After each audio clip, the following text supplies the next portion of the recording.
पहला प्रश्न है 3⁻0 plus 3⁻−2 plus 3⁻−1 bracket close into 27। आइए देखते हैं इस प्रश्न को किस तरीके से सॉल्व करते हैं। तो आपको पता होना चाहिए कोई भी नंबर है, कोई भी डिजिट है, उसके पावर में अगर 0 होगा तो उसका वैल्यू क्या होता है, 1 होता है। तो इसका वैल्यू हो जाएगा 1।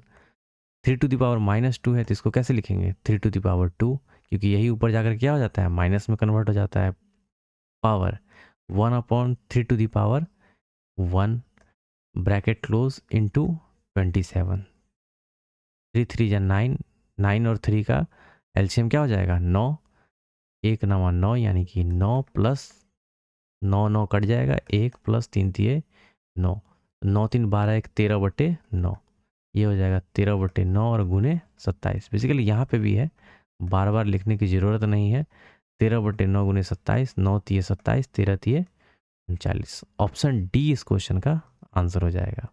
अगला प्रश्न देखते हैं। एक समयोचित घड़ी की सेकंड वाली सुई 12 मिनट में कितनी कोणीय दूरी तय करती है। आपने घड़ी देखा होगा, तो घड़ी के सेंटर पे जो एंगल बनता है वो कितने डिग्री का बनता है, 60 डिग्री, 360 डिग्री का। अब सेकंड की सुई है तो सेकंड की सुई यहाँ से यहाँ चली 1 मिनट में, 1 मिनट में जो एंगल बना रही है वो 360 का बना रही है। तो 1 मिनट में कितने सेकंड होते हैं, 60 सेकंड। 60 सेकंड में कितना बनाएगी, 360 डिग्री। यानी कि 1 सेकंड की बात करें तो 1 सेकंड में 6 डिग्री का एंगल बनेगा।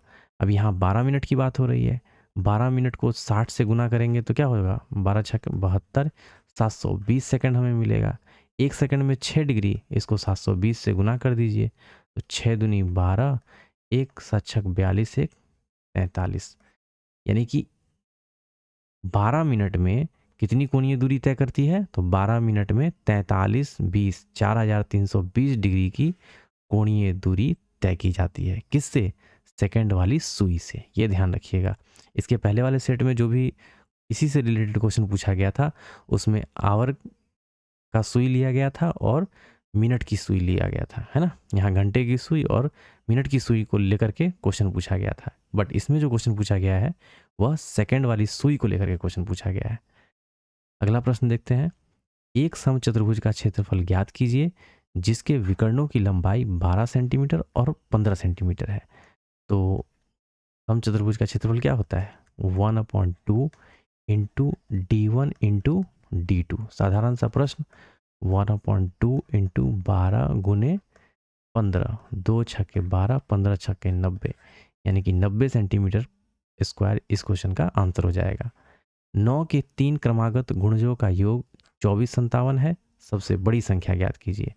देखिए 3 क्रमागत गुणजों का योग अगर इस तरीके से दिया है तो 2457 में 3 से डिवाइड करेंगे और मिडल वाला नंबर प्राप्त हो जाएगा।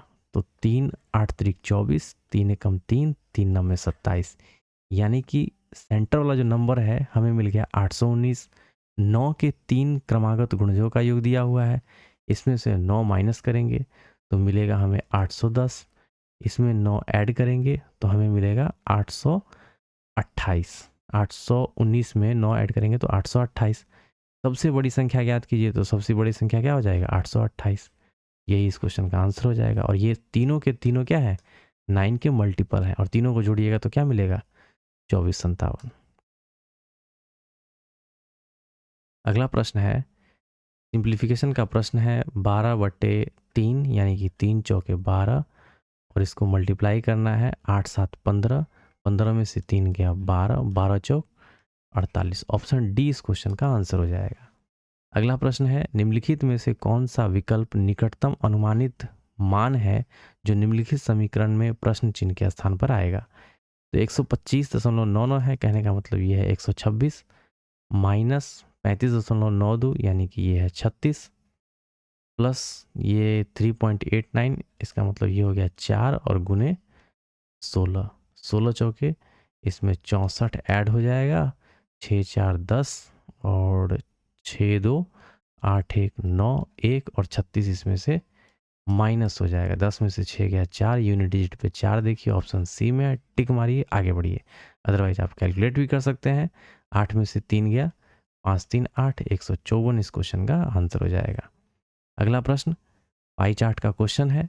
निम्नलिखित वृत्त आरेख पावर बैंक के निर्माण में किए गए व्यय का प्रतिशत वितरण दर्शाता है। वृत्त आरेख का अध्ययन कीजिए और प्रश्न का उत्तर दीजिए। यदि 100 पावर बैंक निर्मित किए जाते हैं, मैन्युफैक्चरिंग की बात हो रही है, तो यहाँ देखिए ट्रांसपोर्टेशन है, डायरेक्ट मटेरियल कॉस्ट है, डायरेक्ट लेबर कॉस्ट है, एडवर्टाइजमेंट और मैन्युफैक्चरिंग है, यानी कि इसकी बात हो रही है। यदि 100 पावर बैंक निर्मित किए जाते हैं और उनकी निर्माण लागत कितना है, 50,000 है, तो पावर बैंक का विक्रय मूल्य क्या होना चाहिए जिससे निर्माता, है ना, निर्माता यानी कि मैन्युफैक्चरिंग निर्माता जो है 50% का लाभ अर्जित करता है। तो देखिए 100 पावर बैंक की बात हो रही है, तो 100 पावर बैंक का जो निर्माण लागत है कितना है, 50,000 है, तो एक का कितना होगा, तो एक का हो जाएगा 50,000 अपॉन में 100, यानी कि एक का आ गया 500। एक का कितना आ गया, 500। यहाँ पे मैन्युफैक्चरिंग की बात हो रही है, तो 30% का वैल्यू क्या है, दे रखा है। 30% का वैल्यू कितना है, 500। 30% का वैल्यू कितना है, 500। तो 100% का वैल्यू कितना हो जाएगा, 500 अपॉन 30 इंटू 100।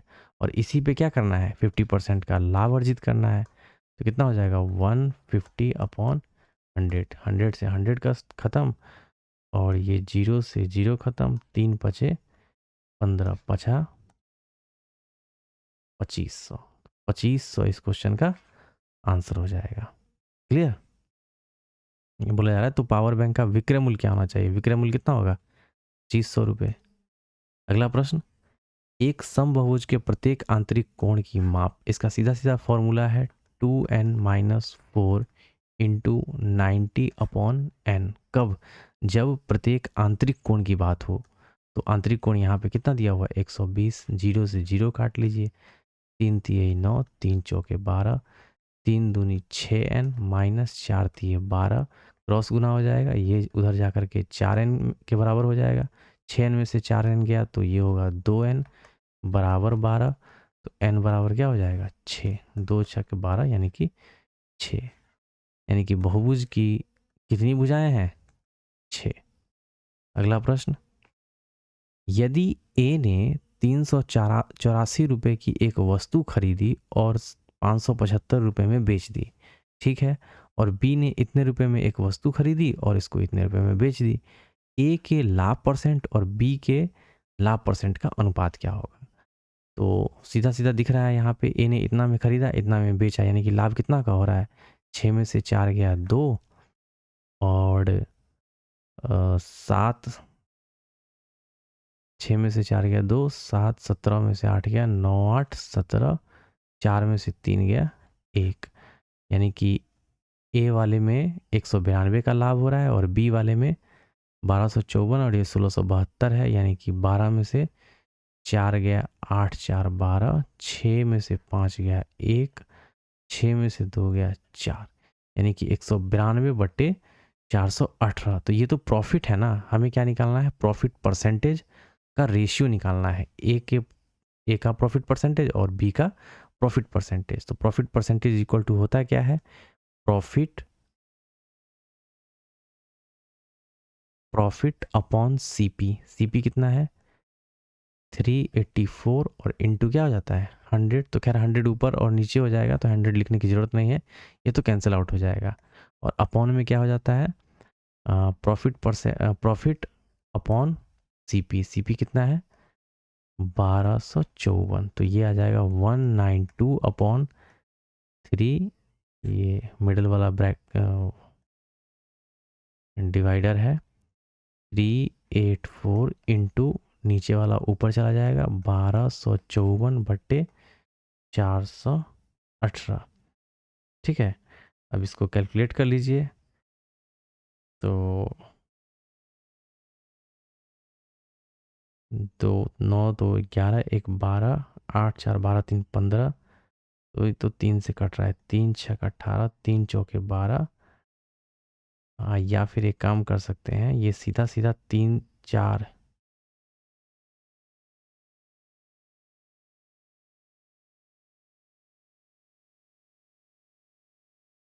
2 से जा रहा है, 2 दूनी 4, 9 दूनी 18, और 2 दूनी 4 और 9 दूनी 18, 1, 2 एकम 2 1 3, यानी कि 2 से ये पूरा पूरा कट गया और 2 से इसको काट लीजिए। 2 छके 12, 2 दूनी 4 और 2 सते 14, 627, 418, 6 2 8 7 15, 4 1 5, 8 5 13, तो 627 हो गया और 418 हो गया। ये किस नंबर से कट रहा है? या तो आप डिवाइड कर लीजिए इसमें, 627 में 418 से डिवाइड करके देख लीजिए, या फिर ऑप्शन से चेक करेंगे तो थोड़ा सा लेंदी हो जाएगा, डिवाइड ही कर लीजिए।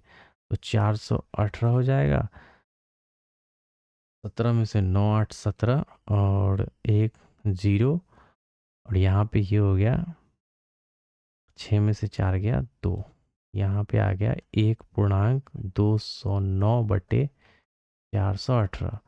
तो सीधा सीधा दिख रहा है, जो ये 2 से कट जाएगा, 1.1/2, यानी कि 2 एकम 2 1, 3/2। तो यहाँ से मिल गया हमें 3/2। ऑप्शन बी जो है इस क्वेश्चन का आंसर हो जाएगा। तो थोड़ा सा कैलकुलेटिव है, थोड़ा सा आपको समझना होगा। यहाँ से अगर आप कोई नंबर पिक करते जो दोनों को डिवाइड करे तो थोड़ा सा कॉम्प्लेक्स हो सकता था। यहाँ पे इसलिए हमने क्या किया, इसको एक दूसरे से डिवाइड कर लिया, जिससे कि ईजिली क्वेश्चन का आंसर निकल के आ गया। अगला प्रश्न देखते हैं। यदि कोई धन चक्रवृद्धि ब्याज की दर से 10 वर्ष में स्वयं का दुगुना हो जाता है, तो उसी दर से वह कितने वर्ष में स्वयं का 16 गुना हो जाएगा? तो देखिए 10 वर्ष में कितना होता है, 2 गुना हो जाता है। तो कितने वर्ष में क्या होगा, 16 गुना होगा। यानी कि 2 दूनी 4 दूनी 8 दूनी 16, 2 के पावर 4, 10 चौके 40, यानी कि 40 वर्ष में क्या होगा, 40 वर्ष में तो उसी दर से वह कितने वर्ष में स्वयं का 16 गुना होगा, यानी कि 40 वर्ष में स्वयं का क्या हो जाएगा, 16 गुना हो जाएगा। ये थोड़ा सा ट्रिकी क्वेश्चन था, अदरवाइज इसको आप बेसिक से भी सॉल्व कर सकते थे। बेसिक क्या है तो आपको पता होना चाहिए, ए बराबर क्या होता है, P into 1 plus what R/100 ये फॉर्मूला अगर आपको पता है तो पहला कंडीशन क्या है, 10 वर्ष में स्वयं का दुगुना हो जाता है, यानी कि 2p is equal to p into 1 plus what R/100 क्या है, 10 वर्ष। तो यहाँ से p खत्म हो जाएगा, 2 का वैल्यू क्या निकल के आया, 1 प्लस R/100 10। और दूसरा कंडीशन जो है, दूसरा कंडीशन क्या कह रहा है देखिएगा, तो उसी दर से कितने वर्ष में यह 16 गुना हो जाएगा, यानी कि ये हो जाएगा 16 गुना। 16 गुना को आप ऐसे लिख सकते हैं, 2 के पावर में 4 बराबर, ऐसे लिखिए 16p बराबर p इंटू 1 प्लस R/100 यही t हमें निकालना है। p से p खत्म, 16 को कैसे लिख सकते हैं, 2 के पावर में 4 बराबर 1 प्लस R/100 t, और यही 2 का वैल्यू जो है ये हमने निकाला है। तो इस 2 के जगह पे हम ये लिख लेते हैं, 1 प्लस R/100 क्या, 10, और इन सब का होल क्या हो जाएगा 4, और ये बराबर में हो जाएगा 1 प्लस R/100 और ये 10 चौके 40, बेस हमारा सेम कट जाएगा, 40 बराबर क्या हो जाएगा, t निकल के आ जाएगा। ये चीज़ समझ में आया? तो ये बेसिक था, और ये क्या है, ये इसी से खैर निकला हुआ है ये चीज़, बट थोड़ा सा आपको ध्यान रखना होगा इस चीज़ को, ठीक है। 10 वर्ष में दुगुना होता है, तो कितने वर्ष में 16 गुना हो जाएगा, तो 2 की पावर में 4, 10 चौके 40। अगला प्रश्न देखते हैं। एक मोटरसाइकिल 50 किलोमीटर प्रति घंटा की गति से चलती हुई अपने निर्धारित स्थान पर 10 मिनट देरी से पहुंचती है। यदि वह 60 किलोमीटर प्रति घंटा की गति से चले तो 5 मिनट देरी से पहुंचती है। उसी मार्ग से समय पर पहुंचने के लिए मोटरसाइकिल को सामान्य गति से चलते हुए कितने मिनट लगने चाहिए? तो देखिए, स्पीड का जो रेशियो है वो क्या दिया हुआ है, 50 और 60 दिया हुआ है। तो स्पीड का रेशियो क्या आ गया, 5/6 आ गया। टाइम का जो रेशियो होता है वो क्या होता है, इसका जस्ट अपोजिट, ये हो जाएगा 6 और ये 5। इन दोनों का जो गैप है वो कितना है, 1 है, और यही गैप जो है किसके बराबर में है, 10 मिनट देरी से, और ये 5 मिनट देरी से। 10 मिनट देरी से पहुंचता है और ये 5 मिनट देरी से पहुंचता है, यानी कि लेट लेट है, तो लेट लेट में क्या हो जाएगा, 10 माइनस एक दूसरे से घटा लेंगे, 10 में से 5 गया तो ये 1 बराबर 5 के, जब 1 बराबर 5 के तो 6 बराबर कितना हो जाएगा, 6 पंचे 30, 5 बराबर 25। तो अब दोनों से निकाल सकते हैं, या तो इससे निकालेंगे या तो इससे निकालेंगे, हम दोनों से निकाल के दिखा देते हैं। देखिए 6 पंचे ये 30 आ गया। अब इस 30 को क्या करना है, ये 30 है क्या, इस वाले का ये जो टाइम है ये क्या है, 10 मिनट देरी से था, ये वाला 10 मिनट देरी से पहुंचता है, तो ये वाला हम पिक कर लेते हैं। तो 30 देरी से पहुंचता है, 10 मिनट देरी से पहुंचता है, तो इसमें से 10 घटा लेते हैं, तो कितना हो जाएगा, 20 मिनट। तो यही 20 मिनट इसका आंसर हो जाएगा। अगर हम इससे निकालते तो यहाँ क्या है, 5 मिनट देरी से पहुंचता है, 25 में से क्या करते, 5 घटा लेते, यानी कि 20। यहाँ से निकालेगा तो भी आंसर आ जाएगा, यहाँ से निकालिएगा तो भी आंसर आ जाएगा। क्लियर। तो 20 मिनट इस क्वेश्चन का क्या हो जाएगा, आंसर हो जाएगा। अदरवाइज आप डिस्टेंस वगैरह निकालिए, वहाँ से फिर कैलकुलेट कीजिए तो थोड़ा सा लेंदी हो जाएगा। एक डीलर किसी वस्तु के अंकित मूल्य पर 30% की छूट देता है और फिर भी वह 10% का लाभ कमाता है। अंकित मूल्य क्रय मूल्य से कितना प्रतिशत अधिक है, अंकित मूल्य क्रय मूल्य से कितना अधिक है। तो देखिए ये है CP, SP, MP। अब एक डीलर किसी वस्तु के अंकित मूल्य पर 30% की छूट देता है। 30% कहने का मतलब क्या है, 10 की चीज़ वो 7 में दे रहा है, यही तो हुआ ना, 30% का छूट, यानी कि 10 में से 3 गया 7, और फिर भी वह 10% का प्रॉफिट कमा रहा है। 10% कहने का मतलब 1/10, 10 का चीज़ वो 11 में बेच रहा है, तभी तो 10% का प्रॉफिट हो रहा है। अब यहाँ से इनको सॉल्व कर लीजिए, 10 सते 70 CP आ गया, 11 सते 77 SP आ गया, और 11 दहें की 110 MP आ गया। इसका तो जिक्र ही नहीं करना, CP से MP कितना परसेंट अधिक है, तो 7 4 11, 40 अधिक है, और किस से, 70 से अधिक है, तो 70 नीचे में आ जाएगा। 0 0 100 चौके ये हो जाएगा 400, इसमें 7 से डिवाइड कीजिए, 7 42 7 पंजा 35, तो 5 हो जाएगा।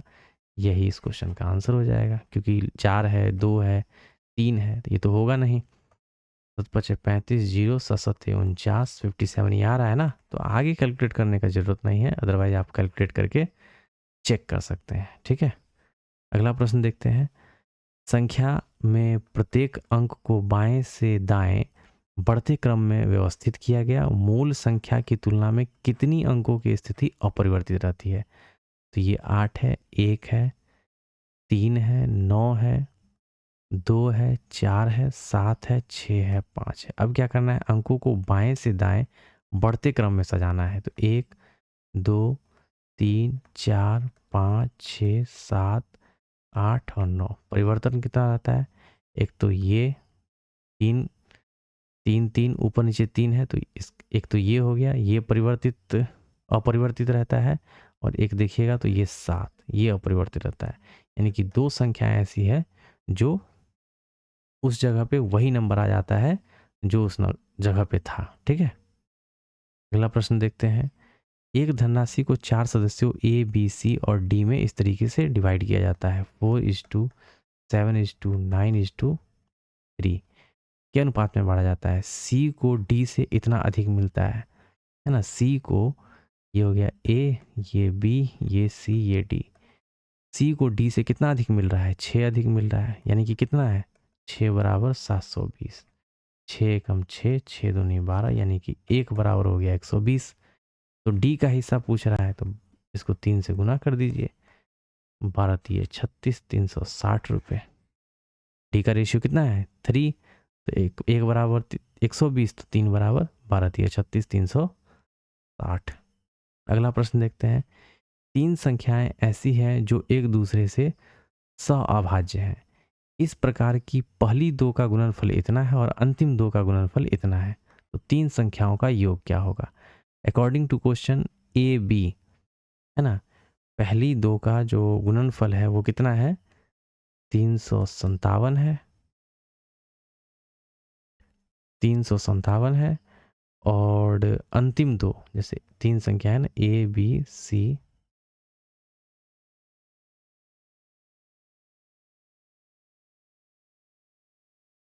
ए बी ए बी सी 3 संख्या है, पहली 2 का जो मल्टीप्लिकेशन है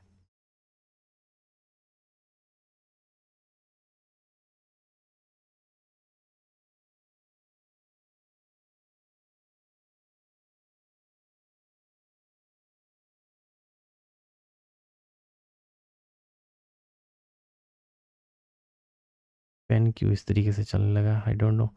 ए बी का जो मल्टीप्लिकेशन दे रखा है वो कितना है, 357 है। ठीक है, इसको फिर से बता देते हैं।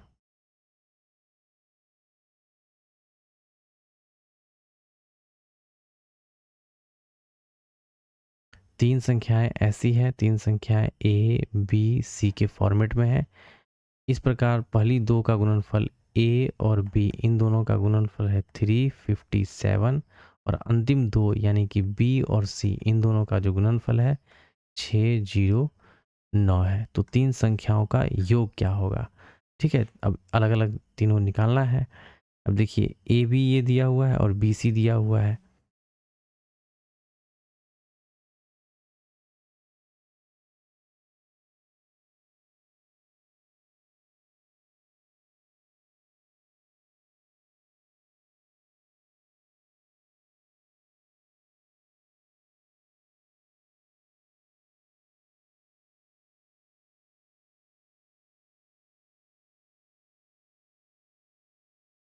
अब देखिए इसमें ए बी है और ये बी सी है, यानी कि दोनों में क्या है, बी है। तो कोई ऐसा नंबर होगा जो इन दोनों में होगा। ये देखिए ए गुने बी और बी गुने सी, यानी कि इसमें भी बी है और इसमें भी बी है, दोनों में बी है। तो दोनों में जब कोई एक ऐसी नंबर हो जो दोनों में हो, तो कहने का मतलब क्या है, वो एस की बात हो रही है। तो एस दो नंबर होता है, आप जब निकालते होंगे ए इंटू बी, तो ये नंबर और ये नंबर, इन दोनों में क्या होता है, एस ऑलरेडी रहता है।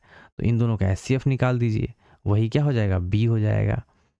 तो इन दोनों का एस क्या हो जाएगा, देखते हैं। इनका जो एफ निकलेगा 609, इसको 357 से डिवाइड कीजिए।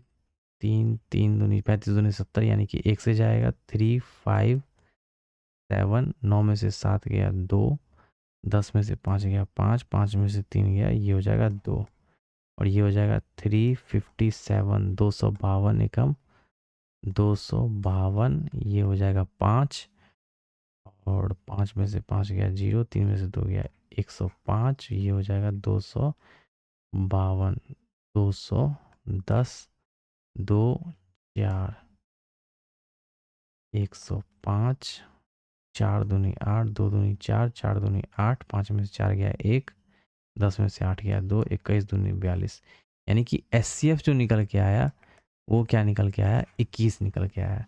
यानी कि बी का वैल्यू 21। अब बी का वैल्यू जब 21 आ गया तो ए का वैल्यू नहीं निकल के आ जाएगा, इसको 21 से डिवाइड कर दीजिए, है ना। 21 21 गुने समथिंग, तो इसको 21 से डिवाइड कीजिएगा तभी तो वो दूसरा नंबर पता चलेगा। तो ये हो जाएगा 21 एकम 21, और 21 9 9 5 14, 21 20 सत्ते चाल से ये हो जाएगा 7 एकम 7, 7 दूनी 14, यानी कि ए का जो वैल्यू आ गया वो आ गया 17। बी का पता है हमें, बी का क्या है 21। अब सी का निकालना है, बी का 21 है तो सी का क्या हो जाएगा, इसको 21 से डिवाइड कर दीजिए, है ना। तो ये 21 दूनी 42 हो जाएगा, 21 दूनी 42, 8 10 8 18, 20, 9 दूनी 18, 9 9 एकम 9, 9 दूनी 18, तो सी हो जाएगा 29। तो हमें ए मिल गया था 17, बी मिला 21 और सी मिला कितना, 29। इन तीनों को क्या है, तीन संख्याओं का योग क्या है, तो 17 21 और 29 सबको जोड़ दीजिए, 7 1 8, 9 8 17 का 7 1 1 1 2 2 2 4 2, 67 इस क्वेश्चन का आंसर हो जाएगा। तो थोड़ा सा लेंदी होगा ये क्वेश्चन, लेंदी इसलिए हो गया क्योंकि यहाँ पे इनका एस निकालना है। ठीक है, अगर आप एस जितना फास्ट निकालेंगे तो कैलकुलेशन उतना आसान होगा। ठीक है, अगला प्रश्न देखते हैं। हल करना है सिंप्लीफिकेशन, 5 दूनी 10x minus 6 plus 3 तिये 9x minus 5 तिये 15 बराबर क्या हो जाएगा 93। 10 में से 9x यानी कि 1x, 15 5 20 और 1 21 यानी कि 21 इसमें से क्या हो जाएगा घट जाएगा। एक सेकेंड 10 और 9 प्लस प्लस में है ना, तो 10 9 19x इज इक्वल टू 15 5 20 1 21 21 इसमें जुटेगा 3 1 4 9 2 11 19 छके 114 यानी कि एक x का वैल्यू क्या निकल के आ गया 6 निकल के आ गया। ऑप्शन ए इस क्वेश्चन का आंसर हो जाएगा। अगला प्रश्न देखते हैं। वर्ष 2000 में मोनू की आयु उसकी बहन की आयु की 3 गुनी थी। 2000 में मोनू की आयु उसकी बहन की आयु की 3 गुनी थी। 2010 में वह उससे 24 वर्ष बड़ा था। 2010 में मोनू की आयु कितनी थी? तो ये है 2000 में मोनू की आयु उसकी बहन की आयु की तिगुनी यानी कि ये हो जाएगा 3। 2000 की बात हो रही है और ये हो जाएगा 1। 2010 में क्या होता है, वह 24 वर्ष बड़ा था। इससे 24 वर्ष क्या रहता है बड़ा रहता है। आज अगर 24 वर्ष बड़ा है तो 10 साल बाद भी क्या होगा 24 वर्ष बड़ा ही रहेगा। यानी कि 2 बराबर क्या है 24 के, तो 1 बराबर कितना हो जाएगा 12 के। 12 तिया 36, 12 एकम 12। 2010 में मोनू की आयु, इसमें 10 जोड़ दीजिए तो 36 10 कितना हो जाएगा 46 वर्ष। ये चीज़ समझ में आया? फिर से एक बार समझिए। 2000 में मोनू की आयु उसकी बहन की आयु का 3 गुना है। आज अगर रेशियो 3:1 का है तो 10 साल बाद, 20 साल बाद, 50 साल बाद भी रेशियो क्या रहेगा 3:1 ही रहेगा। अब इनके बीच का जो गैप है वो कितना है 2 है और यहाँ पे क्या है इनके बीच का गैप 24 वर्ष बड़ा था यानी कि 24 वर्ष का गैप है। तो 2 बराबर 24 तो 1 बराबर 12। ये हो गया 12 तिया 36 और इसका है इसकी बहन का 12 साल। अब 36 में 10 जोड़िएगा तभी तो क्या हो जाएगा 2010 के आसपास में पहुँचे, 2010 के पास पहुँचेंगे। तो 36 में 10 साल ऐड करेंगे तो ये 46 वर्ष यानी कि 2010 में मोनू की आयु कितनी हो जाएगी 46 वर्ष। अगला प्रश्न देखते हैं। 13 क्रमागत पूर्णांकों का औसत 36 है। यदि इन 13 पूर्णांकों में से सबसे छोटे पूर्णांक का 2 गुना इन 13 पूर्णांकों में से सबसे बड़े में जोड़ दिया जाए तो प्राप्त योग क्या होगा? देखिए 13 क्रमागत पूर्णांकों का एवरेज 36 दिया हुआ है। तो एवरेज कहने का मतलब होता क्या है, ये एवरेज सेंटर में होता है ना। अब यहाँ पे 13 है तो 6 संख्या इधर होगा, 6 संख्या इधर होगा और 13 क्या है क्रमागत है, क्रम से है। 36 के बाद 37 है ना, 38 39 40 41 42 यानी कि 3 और 3 6 अंक इधर हो गए। तो ये हो जाएगा 35 34 33 32 31 30 3 3 6 6 अंक इधर 6 संख्या इधर और ये सेंटर में जो है ये क्या है एवरेज नंबर है यानी कि एवरेज कितना है 36 है। 13 पूर्णांकों में से सबसे छोटे पूर्णांक का 2 गुना, सबसे छोटा क्या है 30 है, इसका 2 गुना कितना हो जाएगा 60। 2 गुना इन 13 पूर्णांकों में सबसे बड़े में जोड़ा जाए, सबसे बड़ा कौन सा है 42 है। 60 में 42 जोड़िएगा तो कितना हो जाएगा 2 6 4 10। तो प्राप्त योग क्या होगा 102 इस क्वेश्चन का आंसर हो जाएगा। कभी कभी क्या होता है ना बेसिक से आप जाइएगा तो इजीली क्वेश्चन को सॉल्व कर लीजिएगा, अदरवाइज यहाँ पे आप वही एपी वगैरह का फॉर्मूला लगाइए।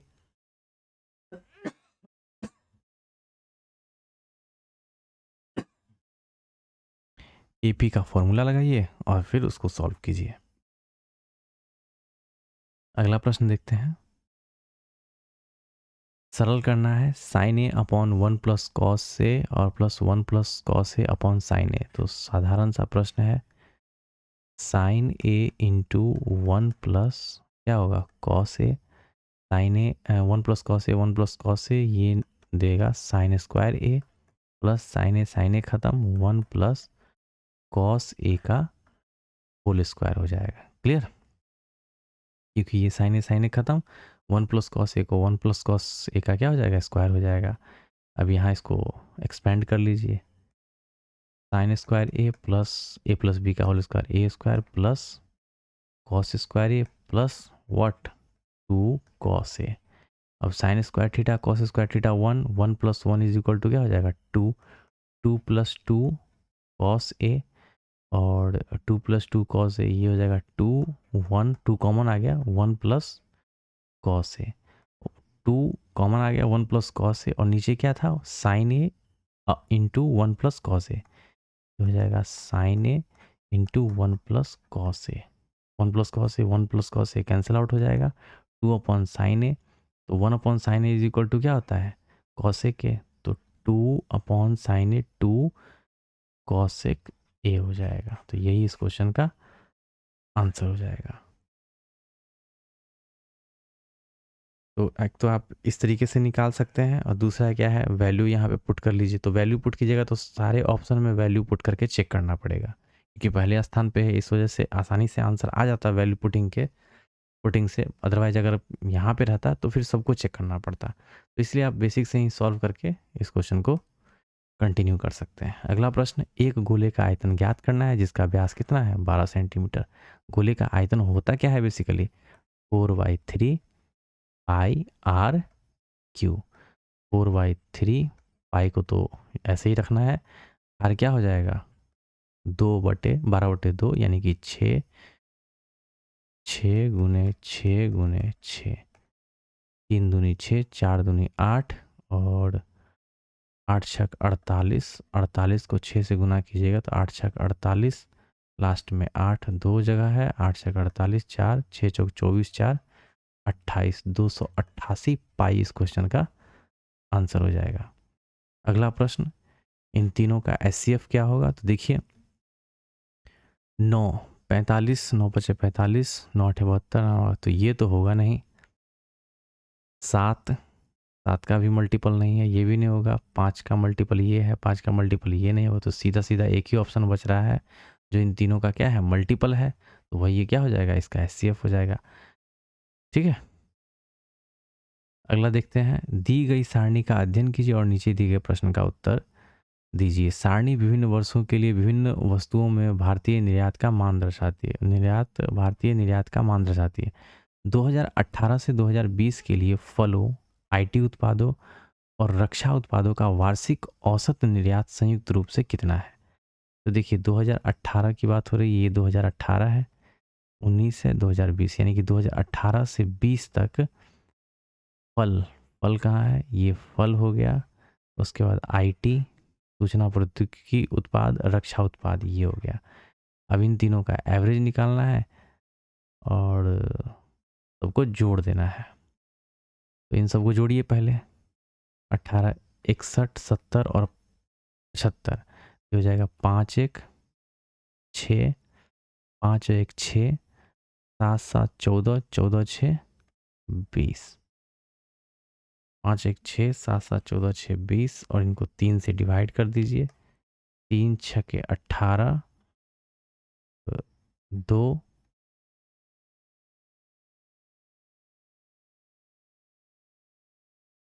या तो आप ऐसे भी कर सकते हैं, इसको छोड़ दीजिए, इसको एक साथ कैलकुलेट कर लेंगे।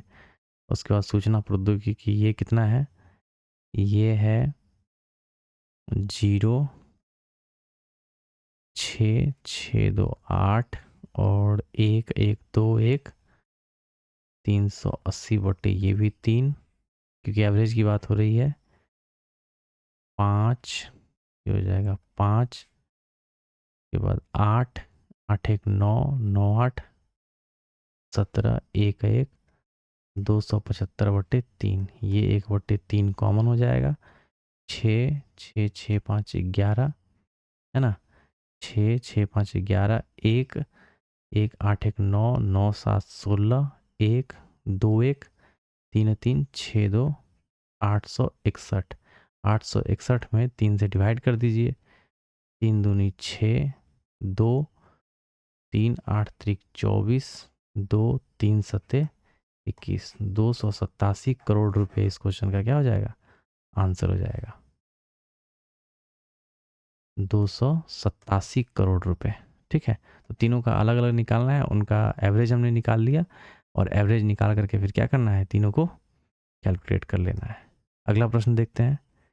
10 वर्ष पूर्व माँ की आयु उसके पुत्र की आयु की 3 गुनी थी। तो ये वर्तमान है,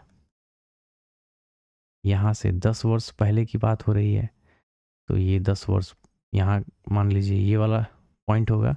10 वर्ष पूर्व माँ की आयु है ना, माँ की आयु पुत्र की आयु की 3 गुनी है। ये है माँ और ये है पुत्र, है ना, ये माँ ये पुत्र, 3:1 का रेशियो है। 5 वर्ष पहले वह अपने पुत्र की आयु की 5/2, यानी कि यहाँ वर्तमान से 5 वर्ष पहले ये पॉइंट होगा। 5 वर्ष पहले वह जो है वह कौन, उसकी माँ अपने पुत्र का आयु का 5/2 है, यानी कि ये 5 होगा तो ये क्या होगा, 2 होगा। अब देखिए यहाँ पे इन दोनों का गैप जो है कितना है, 2 का गैप है, और इनका गैप कितना है, 3 का गैप है। तो इनको बराबर कर लेते हैं, 2 बराबर 3 तो 1 बराबर 1.5, 1.5 से इनको मल्टीप्लाई कर लेते हैं। ये हो जाएगा 1.5, 15 तिया 45, 4.5, और ये तो 1.5 रहेगा। अब देखेंगे तो इनका गैप बराबर हो गया, 5 में से 5 गया 0 और 4 में से 1 गया 3, यानी कि ये हो गया 3 और ये भी हो गया 3। ठीक है, यहाँ से ये रेड वाला देखिएगा, ये जो है इनका गैप हो गया 3 और इसका भी गैप क्या है, 3 है। अब आप देखिएगा ये यहाँ से यहाँ 5 साल और यहाँ से यहाँ 5 साल, तभी तो 10 साल पहले का बात हो रहा है। ये वाला ये पॉइंट क्या है, 10 साल पहले का है, और यहाँ से यहाँ तक का, इस पॉइंट से इस पॉइंट तक का 5 साल है, और यहाँ से यहाँ 5.5 से ये जो है सॉरी 4.5 से 5, 4.5 से 5 और 1.5 से 2 कितना बढ़ रहा है, यानी कि कितना का गैप है, 0.5 का गैप है, और 0.5 बराबर 5 के, तो 1 बराबर क्या हो जाएगा, 5/0.5, ये खत्म, 5 दाहे 50, यानी कि हो जाएगा 10। तो 1 बराबर 10 के पूछा क्या जा रहा है, उसकी वर्तमान आयु, तो 10 10 पचे 50, यहाँ पे गुना कर लीजिए, 10 पचे ये हो जाएगा 50, उसकी मतलब माँ की आयु पूछा जा रहा है, तो 10 पचे 50, उसमें 5 ऐड कीजिएगा तो क्या हो जाएगा, 55 हो जाएगा। पुत्र की पूछा जाता तो 10 दूना 20, 20 में 5 जोड़ते तो 25 हो जाता, तो 55 वर्ष उसकी माँ का आयु हो जाएगा। क्लियर, ये चीज़ समझ में आया। ये 10 वर्ष पहले का रेशियो दिया हुआ है और ये 5 वर्ष पहले का रेशियो है। इन दोनों के रेशियो को हमने क्या किया है, बराबर कर लिया है। ठीक है, और बराबर करते ही क्या है, आगे का कैलकुलेशन कर लिया गया है। अगला प्रश्न देखते हैं। ये तो सीधा सीधा दिख रहा है, 12 का स्क्वायर है 144, यहाँ पे देखेंगे तो 13 का स्क्वायर है 169, बट पॉइंट के बाद 4 डिजिट, तो पॉइंट के बाद क्या हो जाएगा, पॉइंट के बाद 2 डिजिट, यानी कि 0.13, माइनस पॉइंट के बाद 2, पॉइंट के बाद 1, 441 किसका स्क्वायर होता है, 21 का, 21 21 से 441, यानी कि 2.1, पॉइंट के बाद 2 डिजिट, इसका रूट निकालेंगे तो पॉइंट के बाद 1 डिजिट, इनको जोड़िए, 12.13 दशमलव 2.1 है ना, घट जाएगा 3 0 10.03, 10.03 इस क्वेश्चन का आंसर हो जाएगा। अगला प्रश्न, एक साइकिल चालक 2.5 किलोमीटर की दूरी इतना सेकंड में तय करता है, समान गति से 6 किलोमीटर की दूरी तय करने में उसे कितना समय लगेगा। तो स्पीड इज इक्वल टू क्या होता है, डिस्टेंस अपॉन टाइम, और यहाँ पे 4 मिनट है तो इसको सेकंड में कन्वर्ट कर लेते हैं, 6 चौके 24, 240 और 10 250 सेकंड, और इसको भी मीटर में कन्वर्ट कर लेते हैं, यहाँ से 0 0 0 0 0 ख़त्म, 25 से 25 ख़त्म, यानी कि 10 मीटर पर सेकंड आ जाएगा, क्या स्पीड आ जाएगा। अब स्पीड निकल के आ गया, समान गति से 6 किलोमीटर की दूरी तय करने में उतना समय बराबर दूरी बटे वट चाल, दूरी कितना है 1000 से गुना कर दीजिए तो ये मीटर हो जाएगा, 0 से 0 ख़त्म, ये कितना है 600 मीटर, सॉरी 600 क्या हो जाएगा, 600 सेकंड है, 60 से डिवाइड कीजिएगा तो क्या मिलेगा, 6 एकम 10 मिनट। 10 मिनट इस क्वेश्चन का क्या हो जाएगा, आंसर हो जाएगा। Question number 28।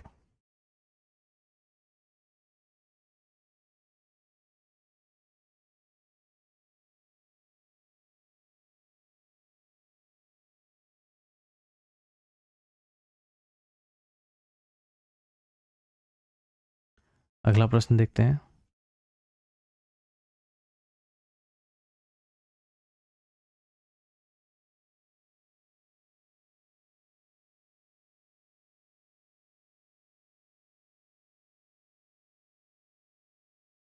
नेक्स्ट है, यहाँ देखिएगा X square plus X Y और प्लस एक्स का जो वैल्यू है वो क्या दे रखा है, 18 दे रखा है।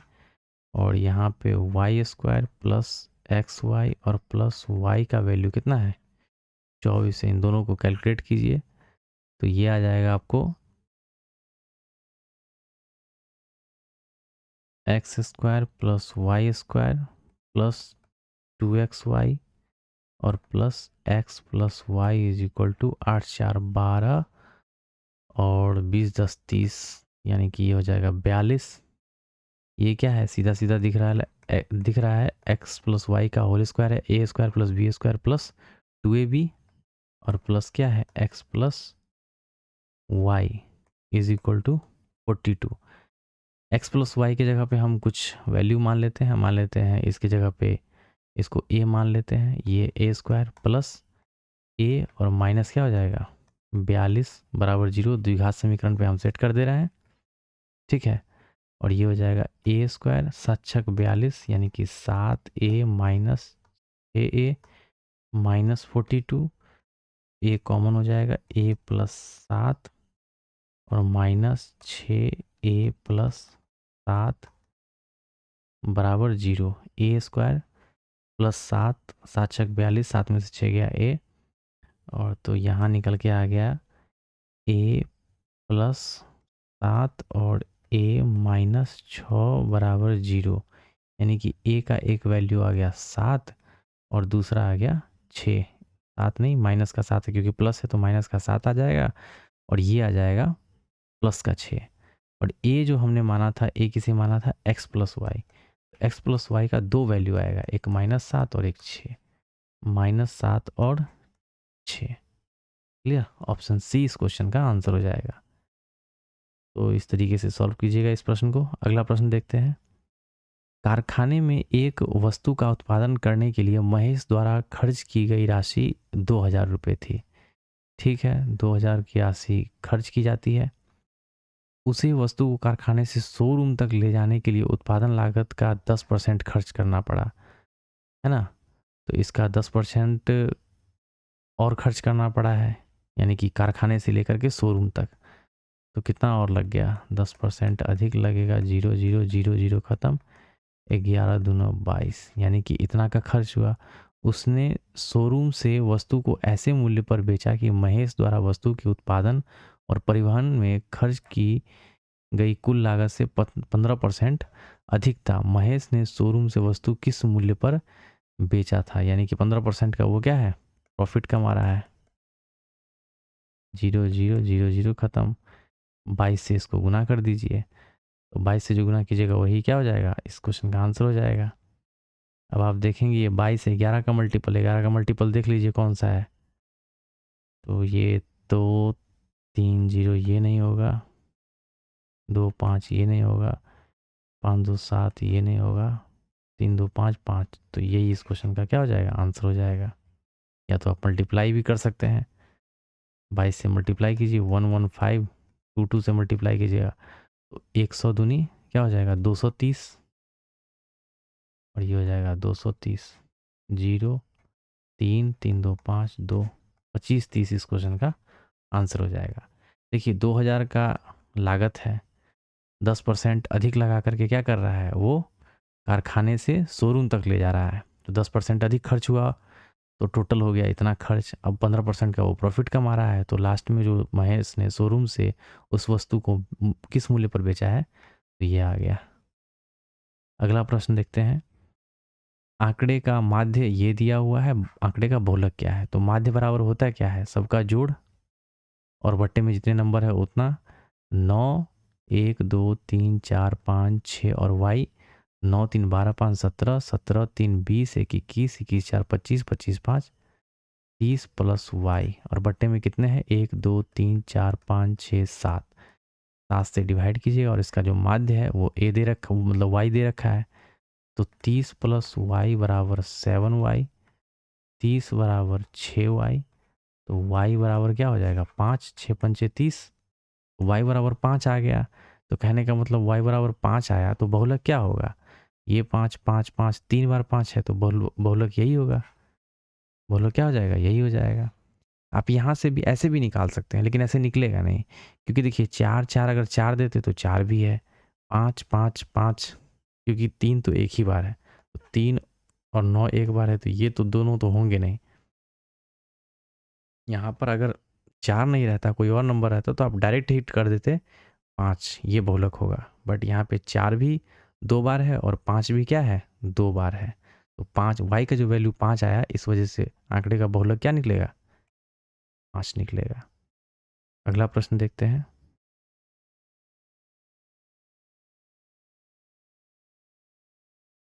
ये लास्ट क्वेश्चन है, द्विघात समीकरण 6 minus 5x² minus 8x is equal to 0 के मूलों का गुणनफल। तो पहले तो इसको सही से लिख लीजिए, -5x² माइनस वट 8x और प्लस का 6 बराबर 0।